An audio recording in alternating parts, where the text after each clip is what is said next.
In the fading light of the 13th century, a new story began, with a dream. Osman, son of Ertugrul, dreamed a vision in the home of Sheikh Edebali. A moon rose from the sheikh's chest and entered his own. From his navel a great tree sprouted, its branches covering the world. Beneath its shade, mountains rose and rivers flowed. People from all lands gathered. This was a prophecy, a divine promise of empire. Osman awoke, understanding their union would birth a dynasty. The tree was the house of Osman, destined to shelter the world. This vision became the founding myth, giving his followers a sense of divine purpose. They were agents of a heavenly plan. The world Osman entered was fractured. The Byzantine Empire was a shadow, and the Seljuks crumbled under Mongol pressure. Turkmen tribes sought new lands on the volatile frontier. From humble beginnings, Osman would plant the seeds of empire. The dream gave him vision. The chaos gave him opportunity. Osman's myth inspired his followers, legitimizing rule for centuries. The Ottomans would rise from this borderland, shaped by necessity and destiny. The world tree of Osman's dream was about to take root. The story of empire had begun. The dream was now a mission. Osman's identity was forged on the frontier, a place where cultures clashed and blended. He inherited the nomadic traditions of his Turkmen ancestors' independence, loyalty, and mastery of the horse and bow. These skills made his followers formidable, perfectly suited to the hit-and-run warfare of the borderlands. Yet Osman was more than a tribal chief. He was a Muslim shaped by the Seljuk legacy and Islamic civilization. Islam unified his followers, transcending tribal divisions and giving their struggle a higher purpose.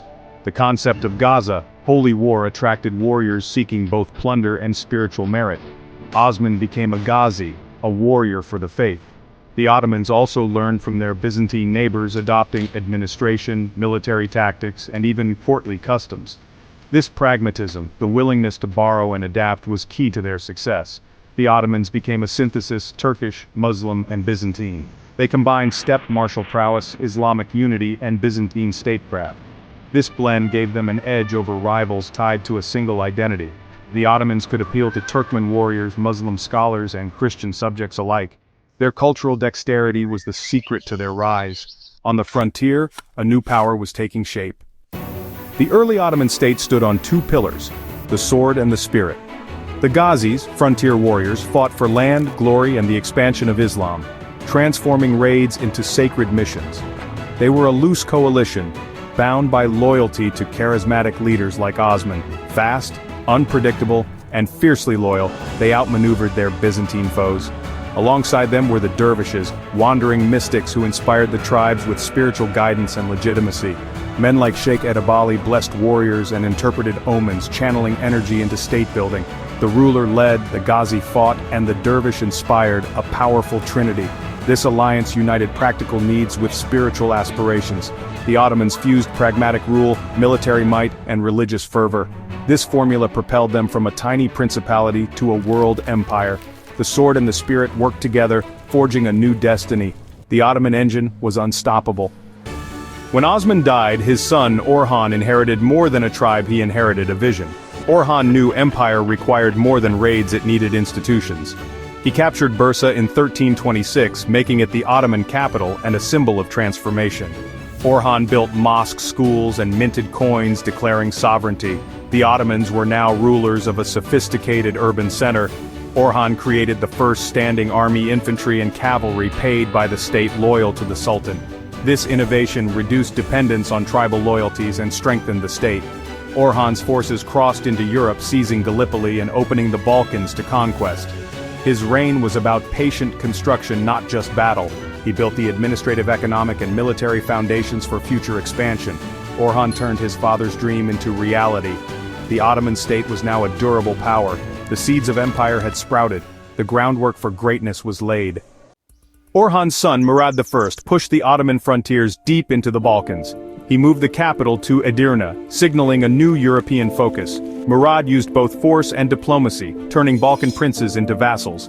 His greatest innovation was the Janissaries, elite infantry formed from Christian boys, loyal only to the Sultan. The Janissaries became the backbone of the Ottoman army. Murad's reign culminated at the Battle of Kosovo in 1389. A decisive victory, though he fell in battle.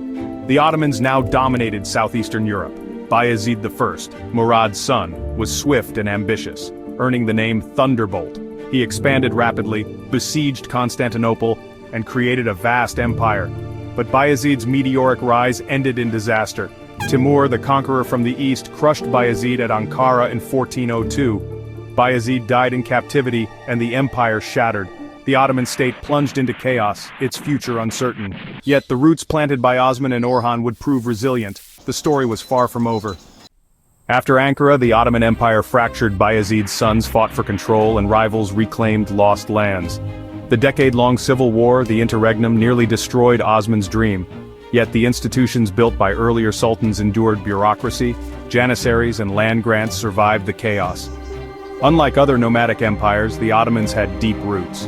After 11 years, Mehmed I emerged victorious, reuniting Anatolia and the Balkans.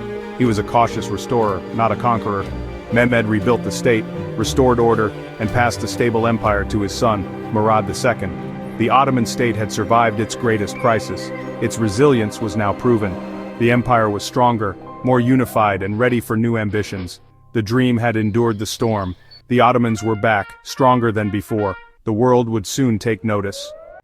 Murad II consolidated Ottoman power, defeating crusaders and securing the Balkans. The ultimate prize was Constantinople, an isolated Christian city surrounded by Ottoman lands. When Murad died, his son Mehmed II, just 21, ascended the throne with a singular ambition: to conquer the city.